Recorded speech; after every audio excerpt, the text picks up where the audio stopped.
안녕하십니까, 신광하입니다. 코로나19의 지역사회 확산이 참으로 심각한 상황입니다. 지독한 바이러스로 불리는 코로나는 누구나 감염될 수 있다는 점에서는 평등하지만 재난은 평등하지 않습니다. 감염병 사태는 특히 빈곤층 등 취약계층에게는 생계의 위협으로 다가오고 있기 때문입니다. 이른바 재난 불평등은 코로나19 바이러스 이후 후유증이 만만치 않을 것임을 예고하고 있습니다. 오늘 일요 포커스에서는 포스트 코로나 시대 이 같은 사회적 문제를 해결하고 지역의 새로운 가치를 창출할 수 있는 구조적인 방안을 모색해보는 토론회 시간 마련했습니다. 이른바 사회의 혁신 플랫폼 이야기인데요. 먼저 참석해주신 분들 소개해드리겠습니다. 정창균 전라남도 자치행정국장 함께하셨습니다. 네, 어서 오십시오. 우승희 전남도 의원 함께하셨습니다. 안녕하십니까? 네, 반갑습니다. 이창대 목포대 교수 나와주셨습니다. 네, 안녕하십니까? 예, 반갑습니다. 한경진 전남 지역문제 해결 플랫폼 운영위원장 함께하셨습니다. 네, 이렇게 네 분 모시게 돼서 반갑습니다. 네, 우리가 오늘 토론해야 될 주제가 포스트 코로나 시대 지역문제 해결의 방향, 그것을 위한 지역 혁신 플랫폼의 역할과 과제, 이런 부분들을 좀 토론해 볼 텐데요.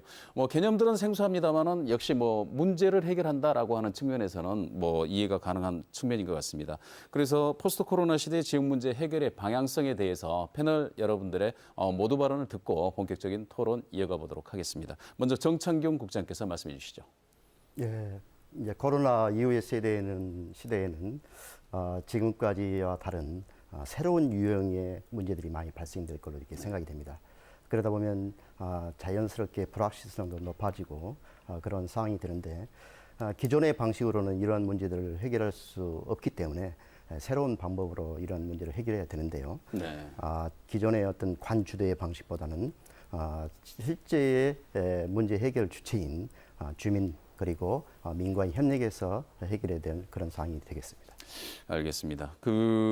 당연한 문제의식이지만 지역 문제는 지역에서 해결이 돼야 되고 그 주체는 주민이어야 한다. 이런 말씀을 주셨고요. 우승희 의원께서는 어떻게 생각하십니까? 네.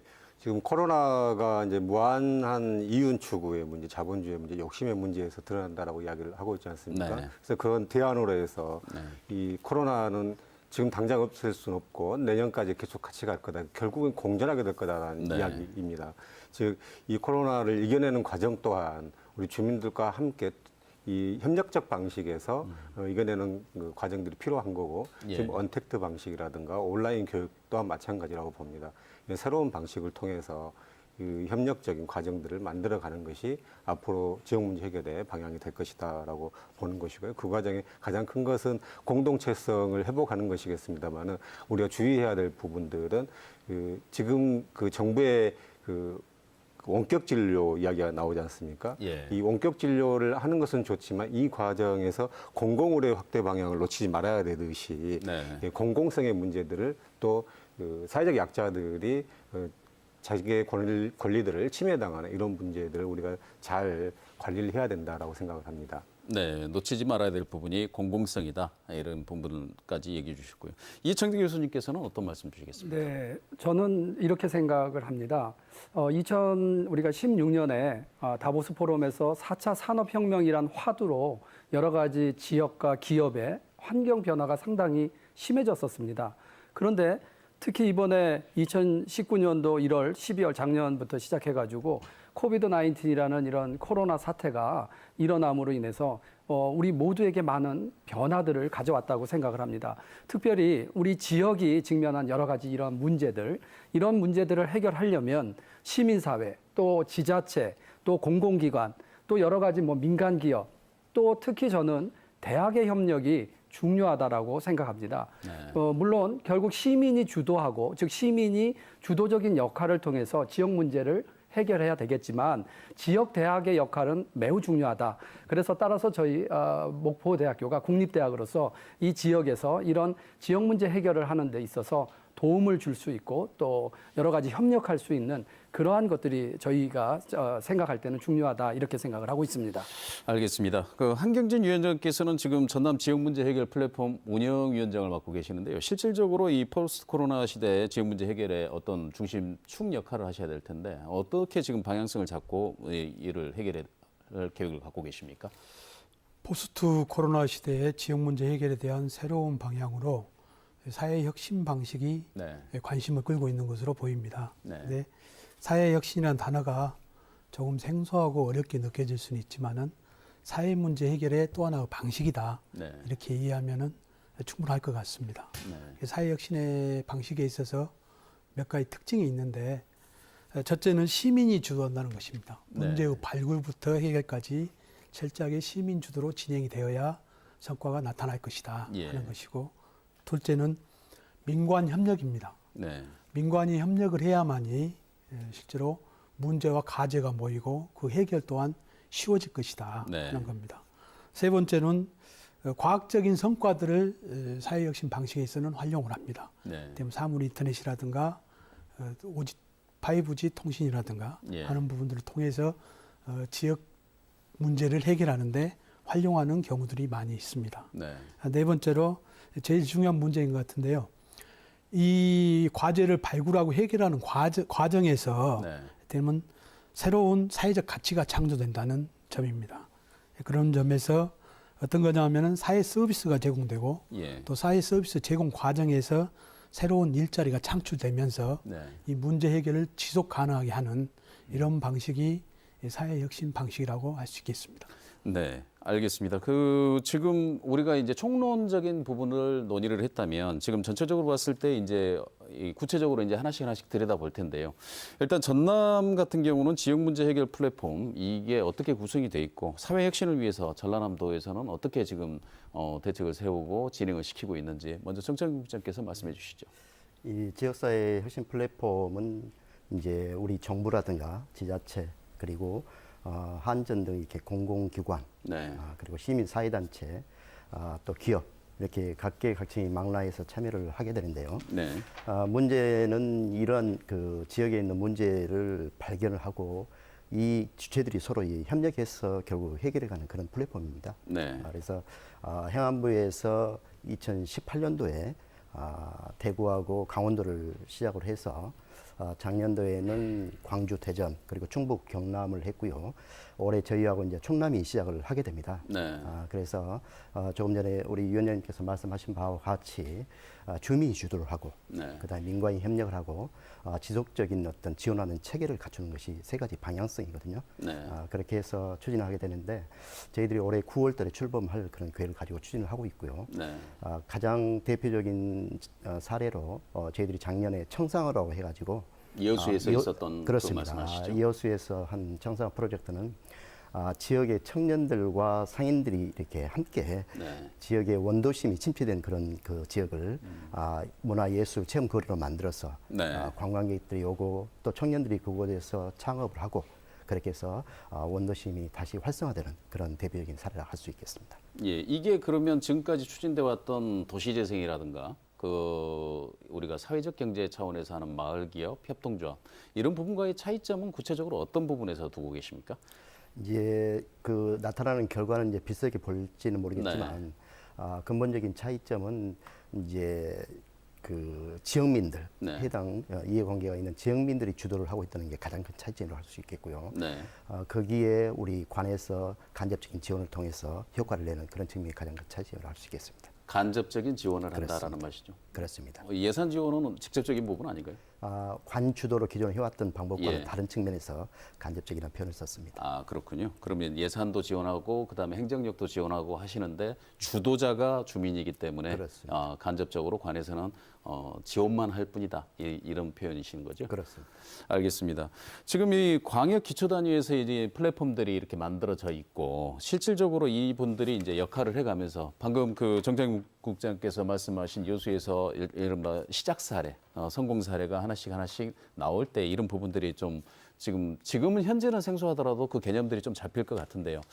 이 단위 플랫폼의 구성이 되고 그런 역할들을 할 수 있게 만들고 지속 가능하게 만들기 위해서는 이게 어떻게 보면은 법제화되고 최소한 조례화돼야 되지 않겠냐 하는 그런 생각이 듭니다.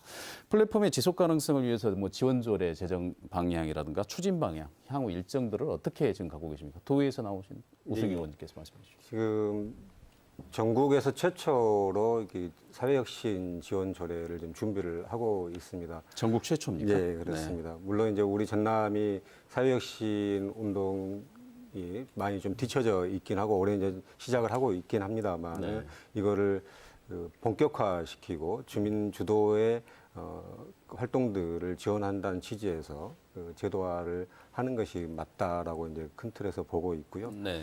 이 광역 단위에서는 시군 단위에서 하고 있는 지역 혁신 운동을 지원하고 또 그 지원 내용들을 대해서 더 모범 사례들을 확산시키고 또 독려하는 또 진행되는 과정들을 점검해서 필요한 부분들은 교육하고 활동가들을 육성하는 이런 활동들을 하게 될 거고요. 필요하다면 직접적으로 도 전반을 다룰 수 있는 혁신 사례 운동이 있다라고 하면은 같이 진행을 할 예정입니다.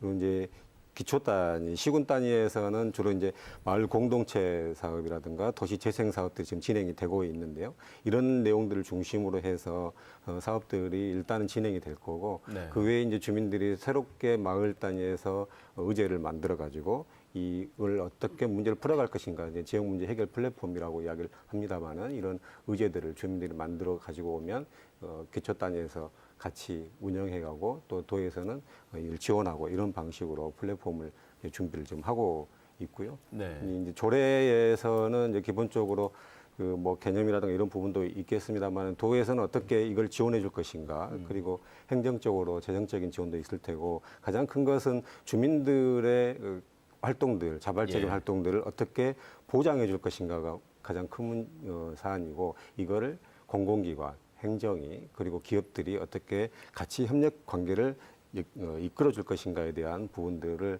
조례에 지원할 수 있도록 좀 담으려고 생각을 하고 있고요. 네.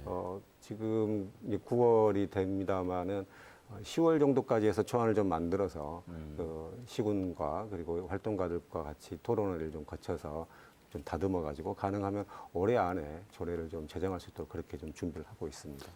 시기적으로 그렇게 늦는 건 아닌데 굉장히 촉박한 일정을 갖게 되겠네요. 일정상으로 좀 그렇습니다. 이게 예. 코로나가 있어서 본격적으로 좀 많이 확산시키고 이야기가 돼야 되는데 이제 그렇게 하지 못했던 한계가 좀 있습니다.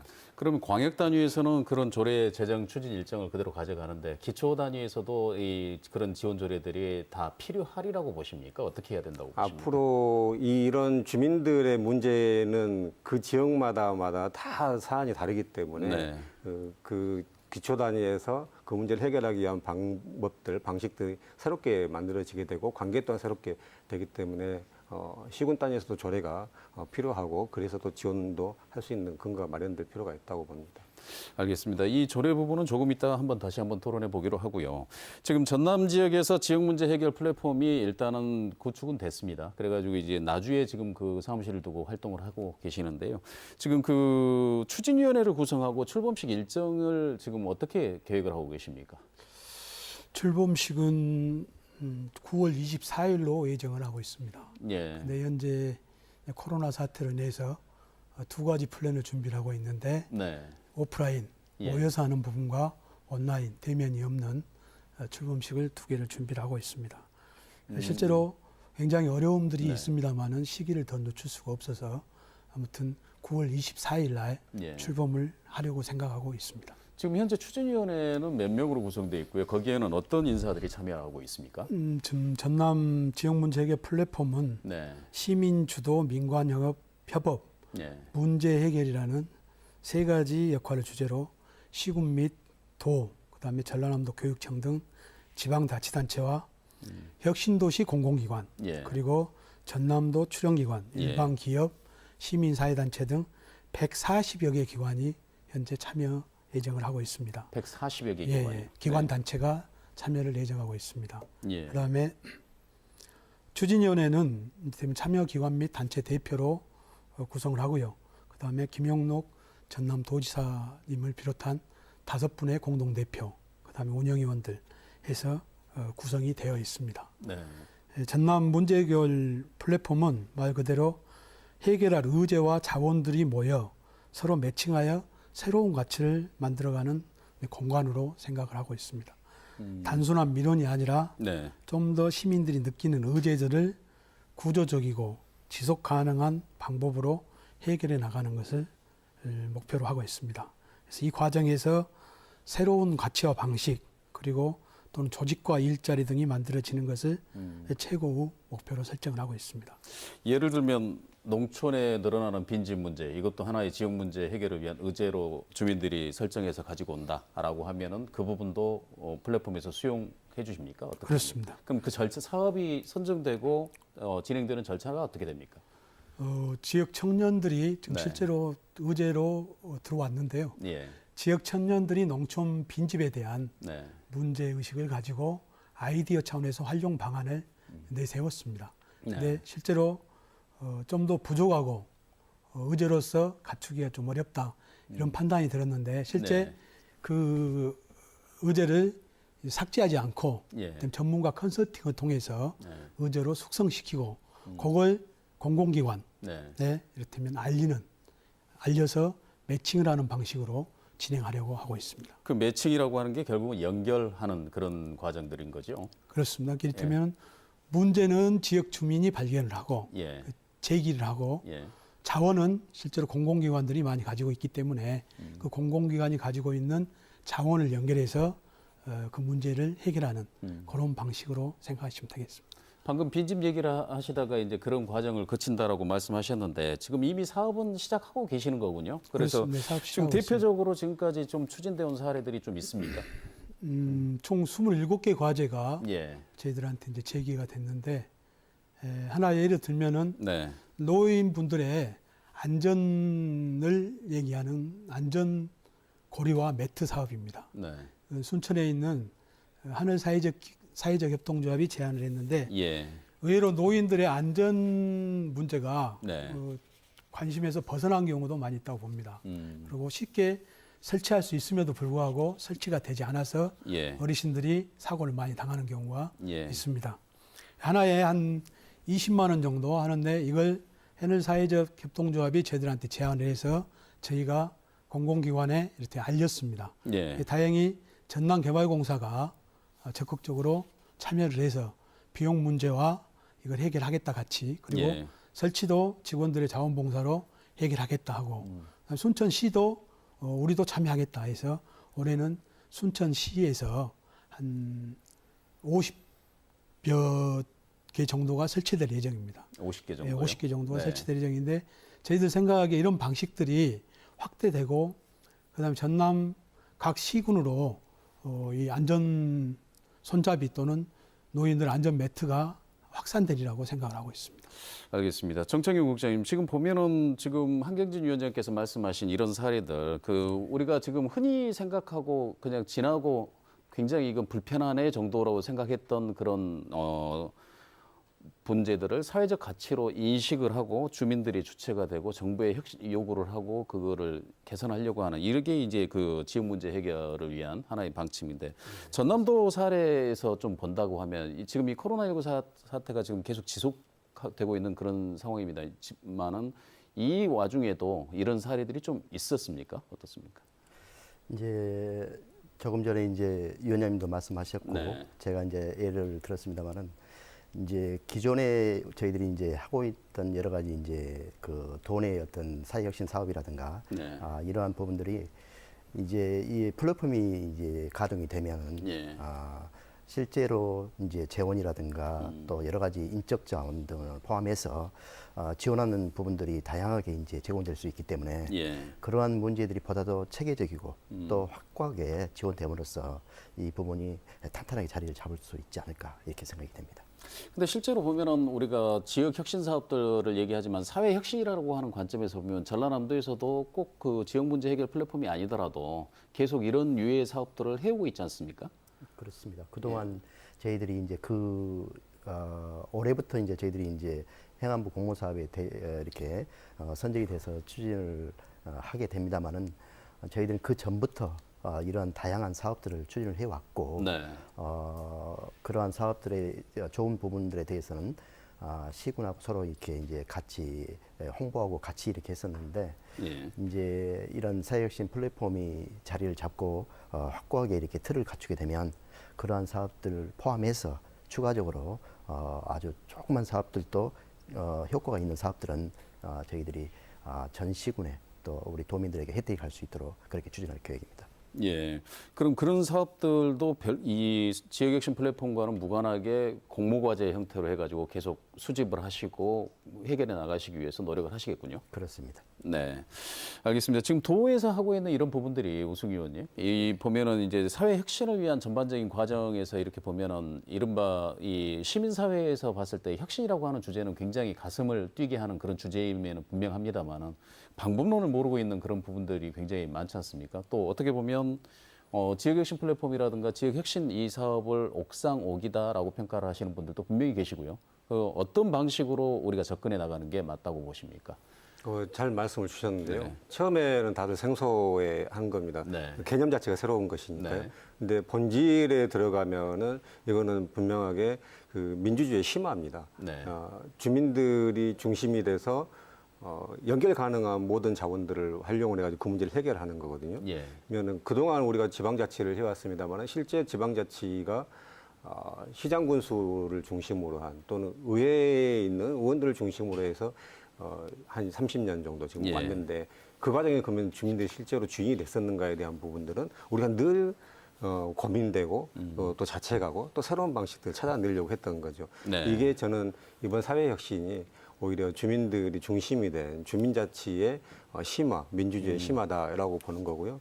원래 민주주의의 과정 자체가 주민들을 중심에 놓고 생각하고 그 사람들이 주인이 되는 과정이기 때문에 저는 이 사회혁신의 내용들이 결국은 참여민주주의의 하나의 형태다라고 보는 겁니다. 그래서 주민들이 그동안 못했던 것을 이제 제대로 한번 해보자 이렇게 생각을 하시면 될 것 같습니다. 예, 어떻게 보면 이제 조금 전에 말씀하셨던 공동체 회복이라고 하는 헌법적 가치를 실현하는 방법일 수도 있겠고요. 저희가 지금 이야기를 하는 과정에서 지금 보면은 청년이라고 하는 키워드, 이웃수 사례에서 봤을 때는 청상어라고 하는 그런 부분, 상인과의 관계 이런 부분들이 있는데 결국은 주력이 집중해서 본다고 하면 이 사업을 추진하는 과정에서 어떻게 보면은 청년들의 일자리, 청년들의 역할 그리고 코로나19 이후에 이 청년들이 어떤 지향점을 가지고 일을 해야 되느냐 이런 부분들에 대한 시사점도 주는 것 같습니다.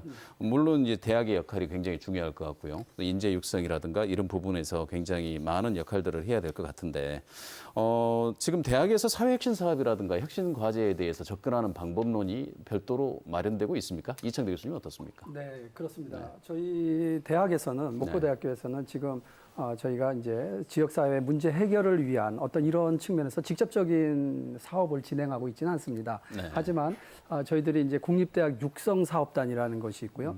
링크 플러스 사업단이라는 것이 있습니다. 네. 이렇게 뭐 육성사업단 또는 링크 플러스 사업단에서 이 사회적 배려 대상 또 특히 이 지역에 있는 지역 주민이 우리 같이 상생할 수 있는 프로그램 또 지역 생활의 문화 수준을 조금 올릴 수 있는 이런 사업들을 대학이 재원을 통해서 정부의 재원을 통해 가지고 그 지원을 하고 있습니다. 특히 좀 많이 이렇게 좀 관심 있고 또 잘 되었다라고 생각되는 한 사례가 네. 지역 주민과 함께하는 이런 문화 축제 같은 경우도 있습니다. 네. 그래서 물론 이것이 직접적으로 지역 문제를 해결하는 것은 아니었지만 네. 지역 주민과 함께 문화 축제를 통해서 주민들과 소통을 통해서 주민들이 정말 어떤 문제가 있는지 또 어려운 점이 무엇인지를 좀 찾아낼 수 있는 소통의 장이 되었다는 데 있어서 굉장히 중요한 역할을 했다라고 생각이 드는데요. 그 굉장히 대표적인 예가 우리 목포의 문화제 야행이라고 해서 소위 말하는 네. 목포야 놀자 이 예. 프로그램을 진행했었습니다. 그래서 많은 주민들이 목포야 놀자라는 그 프로그램을 통해서 뭐 3D 이런 것들 통해서도 보시고 여러 가지 이렇게 저희들이 만들어낸 그런 문화 축제에 참여해 주심으로써 굉장히 소통이 좀 많이 잘 되었다. 이렇게 생각이 들고요. 특히 또 저희가 링크 플러스 사업단이라는 것을 통해서 네. 지역 협력, 또 지역 또 네트워크 사업이라든지 이런 것들을 통해서 저희들이 지역 문제 해결을 위한 직접적인 연결, 직접적인 문제 해결을 하고 있지는 않지만 저희들이 집단지성을 좀 이용해서 지역에서 일어나는 이런 문제들을 예. 기술적인 문제 또는 여러 가지 교육적인 것 등등 해서 아까 청년 말씀하신 것처럼 어떻게 하면은 우리 이 청년 이 지역에서 필요로 하는 일자리 창출과도 연결되는 그런 측면에서 인재 육성이라는 측면에서 저희가 교육적인 측면에서 좀 진행을 하고 있습니다. 하지만 지난 저희가 1학기 동안 비대면 수업, 즉 코로나 19으로 인해 가지고 코비드 19으로 인해 가지고 전부 다 비대면 수업을 진행을 했었습니다. 그래서 이제 여러 교수님들께서도 피로도도 있고 학생들도 굉장히 많은 어려운 점들을 겪고 있죠. 하지만 올해도 지금 2학기가 이제 8월 30일에 이제 지금 개강을 시작해서 하고 있는데 마찬가지로 또 비대면을 지금 하고 있습니다. 네. 네, 그래서 학생들하고 같이 대면 수업을 원하는 이제 그런 상황입니다. 지금 그 목포야 놀자라든가 목포 야행에 그렇게 참여했던 학생들이 어떻게 보면 문화기획자 그리고 이게 그렇습니다. 행사 전문가 이런 방식의 이 활동을 통해서 이런 부분들도 충분히 했을 텐데 그게 어떻게 보면은 이 목포 원도심을 살리는 이런 하나의 획기적인 계기도 그렇습니다. 만들어내는 그 과정에서 지역의 학생들이 참여하면서 일자리가 만들어져야 되는데 이게 보면 이 전체적으로 그 안정된 일자리라든가 양질의 일자리로 보기는 좀 어려운 것 같습니다. 지금 대학에서는 이런 부분들을 학생들의 어떻게 보면은 좋게 말하면 실습 기간이고 나쁘게 말하면 이제 새로운 영역에 도전은 했으나 이게 양질의 일자리라든가 창업으로 전환이 되지 못하는 이런 사례들이 벌어질 텐데 이게 지금 지역혁신 플랫폼 사업하고 연관이 된다라고 하면 어떤 부분으로 해결 방안을 제시할 수 있을까요? 네, 그렇습니다. 그 말씀하신 거에서 첫 술에 배부를 순 없다라고 생각이 들어요. 네. 꾸준히 처음 이제 하나씩 스텝 바이 스텝으로 우리가 이렇게 준비해 가면 좋을 것 같은데요. 특히 말씀하신 것처럼 우리 학생들이 융합하고 뭔가 한쪽의 전공 영역이 아니라 다전공으로 또 합쳐서 융합하는 어떤 그런 생각들을 가지고 특히 지역의 문제, 지역 안에 이렇게 좀 생각할 수 있는 지역에 관심을 갖는 이런 것들이 굉장히 중요하고 이러한 것 관심과 참여가 지속될수록 이제 스텝 바이 스텝으로 해가지고 좀 더 좀 확장되고 좀 더 성공적인, 좀 더 발전적인 쪽으로 가지 않을까 이렇게 생각합니다. 한경진 대표님, 지금 그 조금 전에 이청대 교수님께서 말씀하신 목포대에서 참여했다라고 하는 목포야 놀자 이 사업을 계속해서 예로 들어보면 저 사업 그 문화재 야행이라고 하는 사업이 문화재청에서 주관하고 목포시가 공모를 해서 당선된 형태로 하다 보니까 지금 지역혁신 플랫폼에서 추구하는 바하고는 조금 이 탑다운에서 내려오는 사업 방식이냐 밑에서 올라오는 사업이냐에 대한 부분에 좀 차이는 있는 것 같습니다. 마찬가지로 지속 가능성에 대한 부분이 바로 그 예산이라든가 이 투입되는 자원이 이 정부 주도의 사업이냐 민간 주도의 사업이냐에 따라서 지속 가능성에 또 차이가 있는 것 같고요. 예산이 없으면 바로 못하는 사업이 이제 목포 야행이 될 것인데 원도심 주민들이 목포의 축제, 예를 들면 이 세계 마임 축제 뭐 20년째 해오고 있습니다만은 지역 주민들이 참여하는 그 참여형 축제 같은 경우는 또 상황이 또 다르거든요. 구체적으로 지역 문제 해결 플랫폼이 지향하는 부분을 좀 구체적인 사례를 들어서 다시 한번 설명해 주신다면 이런 부분들을 육성하기 위해서 지역혁신 플랫폼은 어떤 역할을 하실 계획이십니까? 그 모두에 말씀드렸듯이 네. 지역 문제 해결 과정에서 네. 그 지속 가능성을 담보로 할 수 있는 것, 그다음에 사회적 가치를 만드는 것, 네. 그다음에 일자리를 만드는 것, 네. 그 자체가 이 사회 문제 해결의 지속 가능성을 담보할 거다. 네. 저희들 같은 경우는 만약에 그 사업을 통해서 청년들이 문화기획자로서 모였습니다. 네. 그렇죠. 근데 지속 가능성이 실제로 사업비가 단절이 됐을 경우 지속할 수가 없다고 봅니다. 네. 근데 그 모임을 자체를 의제로 개발을 해서 이를테면은 목포 뭐 청년 문화 플랫폼이라든가 문화예술 플랫폼이라든가 하는 그런 의제로 개발을 해서 이를테면 혁신도시에 있는 16개 공공기관과 네. 매칭을 시켜서 사포하는 방향으로 그다음에 그것이 지속적으로 가면서 청년 일자리에 도움이 되는 그런 형태로 네. 기획을 할 수 있다고 봅니다. 지금 그러면은 방금 말씀하신 것 중에 이제 기업들이 참여를 유도를 한다라고 이렇게 말씀을 해주셨는데 네. 기업들의 의지는 어느 정도나 있는 것 같습니까? 이런 문제에 개입하는 부분에서. 혁신도시 공공기관을 살펴봤을 때 네. 현재는 아주 약하다고 봅니다. 네. 이를테면은 지역에 내려와서 지역 주민들로부터 상당히 시달린 것 같습니다. 이를테면은 시달린다는 표현은 행사 좀 지원이라든가 네, 구체적으로 그런 하시면 부분에 너무 구체적으로 하지 않으셔도 된다는 말씀입니다. 네. 그런 부분에서 상당히 좀 시달려서 예. 일정 정도 뭐 거부 반응까지는 아닌데 네. 굉장히 염려를 많이 하고 있는 것 같습니다. 저희 일종의 좀 약하다고 보시면 돼요. 이제 협력 그 의지 자체가 좀 약하는데 저희들이 생각했을 때는 돈이 문제가 아니다. 네. 그 기업이 갖고 있는 능력, 네. 인력이라든가 프로그램이라든가 그런 것들을 통해서 지역사회와 협력하면은 충분히 성과를 나타낼 것이다. 예. 이런 부분을 설득하고 있습니다. 그래서 현재 저희들이 이제 우리 발굴된 의제를 네. 일일이 다 보내드렸는데 한 7개 기관 정도가 참여를 했습니다. 참여를 할 계획으로 있습니다. 지금. 예. 정창용 국장님, 지금 현재 그 기업들 얘기를 하면서 우리가 잠깐 이렇게 그 지역에서 뭐 기업들의 태도를 좀 읽을 수 있었습니다만은 기업의 사회적 책임이라고 하는 CSR 부분이라고 하는 것이 세금이라든가 정부에서도 적극 장려하는 이런 부분인데 이게 어떻게 보면 제도화돼 있지 않고 하다 보니까 중구난방으로 추진되다 보니까 기업은 기업대로 피곤하고 지역 문제를 해결하려고 하는 지역 주민들의 입장에서는 답답한 이런 거를 호소하는 것 같습니다. 전라남도에서는 이 부분을 풀어주기 위해서 어떤 좀 준비나 노력을 하고 계십니까? 이제 좋은 말씀이신데요. 네. 결국 이제 지역 문제 의제를 발굴하고 네. 그리고 그걸 해결하기 위해서는 중요한 부분이 이제 전문가나 재원, 네.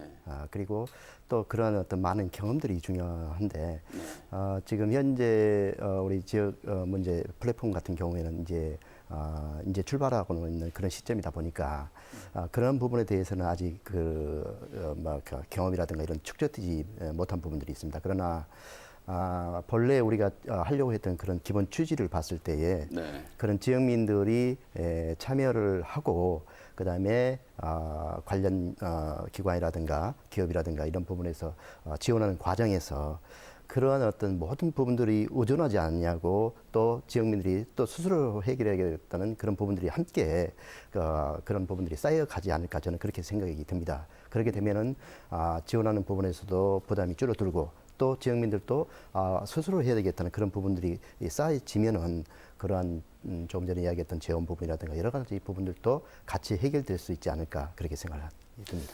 지금 우리가 이 테마를 주시하고 있는 이유가 코로나19 이 포스트 코로나 시대에는 상황이 많이 바뀔 것이다를 전제로 하고 있기 때문에 지역신 플랫폼의 역할이 그만큼 중요해지고 사람들의 마인드도 좀 달라져야 될 것 아니냐 하는 그런 생각을 해보는데요. 우승 의원께서는 지금 이 코로나19 이후에 지금 현재 사업들의 진행 방식들 있지 않습니까? 지역 혁신 플랫폼이라든가 아니면 사회 혁신을 하는 이런 부분들이 어떤 방향성을 또 아까 모두 발언하고는 좀 차이가 있는 부분인데요. 지향점을 가져야 된다고 보십니까? 지향점이라고 했었을 때는 결국은 이제 주민 주도라고 저는 생각을 합니다. 주민 주도. 예, 네. 그 주민 주도가 무조건 주민이 하는 것은 다 맞다라기보다는 네. 그 역량을 충분히 가지고서 내 문제는 내가 스스로 해결한다라는 건데요. 지금 상황을 좀 보면은요. 예를 들면 전통 시장에 계신 분들도 지금 네이버에 우리 동네 시장이라고 해가지고 다 예. 거기서 실제 판매를 하고 계십니다. 네. 또 동네에 있는 반찬 가게 계신 분들도 온라인으로 해서 판매를 하시게 되고 우리 동네뿐만 아니라 전국으로 이렇게 지금 판매를 하는 이런 과정들이 이번 코로나를 통해서 지금 새롭게 계속 지금 대두가 되고 있거든요. 예. 예를 들면 또 하나는 이제 결혼식이나 네. 그 전문 문화도 지금 많이 바뀌었죠. 예. 예전에는 연예인들이 두 명이 결혼할 때 그냥 멋진 어디 들판에 가서 이렇게 결혼하는 이 사진을 저희가 동경을 했지만 이제는 그렇게 가게 된다는 것이죠. 예. 모든 사람들이 그런 내가 원하는 일들을 하게 되는 건데 그런 지향성들을 저는 앞으로는 주민들이 그동안에 그러니까 누가 나한테 원해서 예를 들면 대학의 경우에 부모가 원해서 가는 이런 방식에서 라이크 시대로 바뀐다는 겁니다. 내가 좋아하는 것을 하는 과정 그리고 내가 좋아하는 것을 또 같이 좋아하는 사람들끼리 네트워크를 하고 이런 문제들을 해결해가는 과정으로 이렇게 앞으로 바뀐다. 이런 지향성이 되지 않을까 싶습니다. 그런 의미에서 주민들이 요구하는 게 반드시 옳지만은 않다라고 하는 것이 더 피부에 와닿는 것 같습니다. 절실함이 있을 거죠. 네. 대신 방식에 있어서는 다양한 방식을 채택을 해야 되는 것이죠. 일단 본인이 좋아하는 거니까 본인이 일단 출발을 해야 되고 거기에 대한 지향점이 다른 사람들의 공감을 얻어야 되고요. 이런 부분들에 계속 사회적인 상호작용이 있어지면서 점점 그게 사회 운동으로 변화할 수 있는 우리가 흔히 온라인이 최초의 인터넷이 출범했을 때 아마 이런 사회가 곧 도래할 것이다 했는데 코로나19가 그걸 만들어 버렸습니다. 온라인 시대를 더 빨리 만들어 버린 것 같습니다. 우리가 지금 토론해야 될 주제들이 상당히 많은데 벌써 준비한 시간들이 다 끝나버려가지고요. 마지막으로 이제 패널 여러분들께 맺은말 형태로 해서 포스트 코로나 시대 지역 문제 해결을 위한 패널들의 제언이 있다면 한마디씩 듣고 토론 마무리해 보도록 하겠습니다. 먼저 이창대 교수님 말씀해 주시죠. 네. 제가 생각할 때는 지역 문제 해결을 하기 위해서는 아까 서두에서도 말씀을 드리지만 모두가 주민이, 시민이 또는 주체가 돼야 되는 건 맞습니다. 네. 그렇지만 모두가 자기 문제 해결해 달라고 한다면 문제가 있지 않겠습니까? 즉 무슨 말이냐면 그런 문제가 무엇인지도 중요하고 그 문제의 중요성, 문제의 지속성 또는 문제가 해결할 가능성 뭐 여러 가지 것들을 측면에서 고려를 해야 되고 무엇보다 중요한 것은 아까 우리 한경진 원장님께서 말씀하셨지만 기업이 참여도가 낮아집니다. 왜 그러냐면 인센티브가 없기 때문이죠. 그러니까 가능한 한 모두에게 윈윈할 수 있는 인센티브를 줄 수 있는 그것이 돈이 아니라 무형적인 어떤 그런 관심 또는 참여를 통한 어떤 무형적인 어떤 이런 것들이 일어날 때 좀 더 어떤 이런 사회 또는 이런 네트워크를 통해서 지역 문제 해결하는데 출발점이 되지 않을까 이렇게 생각을 합니다. 알겠습니다. 오승희 의원님 말씀해 주시죠. 네, 방금 제가 이제 모든 요구들이 다 맞지는 않다라고 이야기를 하는 것은 사회혁신의 의제로서 성립이 되기 위해서는 공공선, 네. 사회적 가치가 목표가 분명하게 있어야 된다라는 것이죠. 네. 그런 측면에 있어서 앞으로 시대가 이제 언택트 시대 또 4차 산업혁명을 더욱 가속화시킬 텐데 그런 과정이 결국은 이제 지역 문화 또는 로컬 문화 중심으로 이렇게 또 소비도 바뀔 것이고 문화도 형성될 것이고 중요성도 더 커질 거라고 봅니다. 결국은 그 지역에 살고 있는 우리가 스스로 지역의 문제를 해결하는 방법들을 찾아내는 것이 앞으로 우리가 가야 될 방향이 아닐까라고 생각을 합니다. 좁게는 전남 그리고 자기 동네에 있는 문제들을 공공성이 있는 문제들을 찾아내는데 주력해야 할 것이다. 라는 말씀이시죠. 정창희 국장님 말씀해 주시죠. 이제 이번 그 지역 혁신 플랫폼의 출발점은 어떤 문제를 가장 잘 알고 있는 지역민들이 주체가 된다는 점입니다. 네. 근데 이제 이 부분이 시작된 지가 얼마 안 된 상황이기 때문에 분명히 시행착오가 있을 거라고 생각이 듭니다. 그래서 그러한 시행착오를 넘어서서 정말 그렇게 이제 응원하고 실패하더라도 응원하고 다시 도전할 수 있는 그런 분위기, 그런 문화를 만들어서 우리 모두가 이 문제를 푸는데 함께 할 수 있다는, 결국에는 승리할 수 있다는 그런 자세, 그런 분위기, 문화가 중요하다고 생각이 됩니다. 알겠습니다. 마지막으로 한경진 위원장께서 말씀해 주시죠. 네, 포스트 코로나 시대의 지역 문제 해결을 위해서는 다양한 분야에서 과제를 개발하고 그걸 해결하는 네. 지속적인 활동들이 필요하고 봅니다. 예. 그게 사회적 가치를 창출하는 지속 가능한 사회 혁신이 필요하다 이렇게 생각을 합니다. 예. 그리고 플랫폼을 얘기를 했는데 민관 시민사회단체가 수평적으로 네트워크를 구축하고 그 다음에 민관이 네. 그러죠. 민관이 거버넌스, 협력적인 거버넌스 관계를 구축해서 네. 이 플랫폼을 통해서 새로운 가치를, 사회적 가치를 창조하는 이런 사회혁신 사업들이 좀 더 지속적으로 발전해야 될 필요성이 있다 이렇게 생각을 합니다. 네. 결국 그걸 통해서 지역사회의 역량들이 쌓이고 그다음에 문제 해결 능력들이 쌓인다 하면은 궁극적으로는 아주 큰 문제, 지역사회 갈등 문제도 해결할 수 있는 사회적 자본들이 되지 않을까 이렇게 생각을 합니다. 알겠습니다. 네 분 이렇게 나와주셔서 감사드립니다. 네, 포스트 코로나 시대 지역 혁신에 대한 구조적 해법을 모색하는 토론 어떻게 보셨습니까? 지역 혁신이라는 주제로 정부와 지자체에서는 상당한 예산을 지원하면서 대학과 기업, 정부의 협의체를 구성하고 지역사회 문제를 해결하는 방안을 모색하고 있습니다. 가장 중요한 것은 주민이 주도하고 민관은 협력하는 것입니다. 여기에 주민 스스로 문제를 인식하고 발견하며 해결 방안을 모색하는 것이 바로 성공의 관건입니다. 지역혁신 플랫폼, 전남에서도 출범하는 것을 축하드리고 지역사회 문제 해결을 추진하는 것에 끊임없는 관심을 요청드리면서 오늘 일요 포커스 여기서 모두 마치겠습니다. 시청해주신 여러분 고맙습니다.